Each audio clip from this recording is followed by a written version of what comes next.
It's another warm day across West Texas. The biggest difference compared to yesterday is there's a lot more cloud cover, but it's not making anything feel any different. As a matter of fact, humidity values are still low, temperatures are still high, and we still have that light wind coming in from the south, keeping us pretty warm.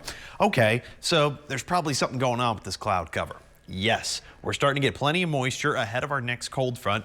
You can already see way off into the corner a lot of that blue. That tends to mean about 40 to 30 degrees on our map rather than where we are with the orange, yellow, and a little bit of green, which is anywhere from the 80s to the 60s. And that's kind of what we're seeing right now. So we're not going to see any big temperature decreases until this entire system moves through overnight tonight. So what do we need to watch out for overnight? Well, the good news about overnight events is most of us probably aren't going to be out and about, so it's not going to affect much of your daily planning. But I do want to point out strong winds. That is going to be lingering around even after that system comes through. High wind warning in effect for the Guadalupe Mountains. Wind gusts there are getting up to about 50 to 60 miles an hour.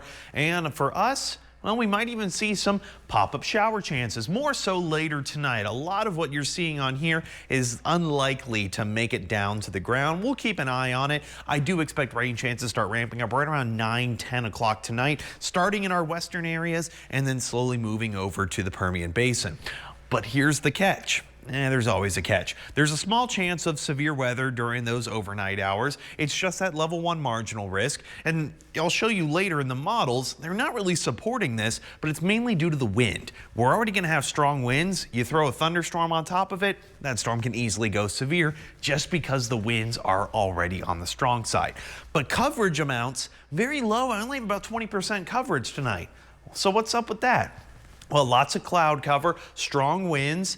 I mean, pretty well above average temperatures. So what can we expect tomorrow? Tomorrow, not necessarily the rain, but I do have those strong winds. So you want those headlights on. We got low visibility due to that blowing dust. Both hands on the wheel. We got those strong gusts. It's going to be jerking your car around, and maybe that wiper spray for when you're done, because it's going to be a little hard to see when that dust gets a little muddy.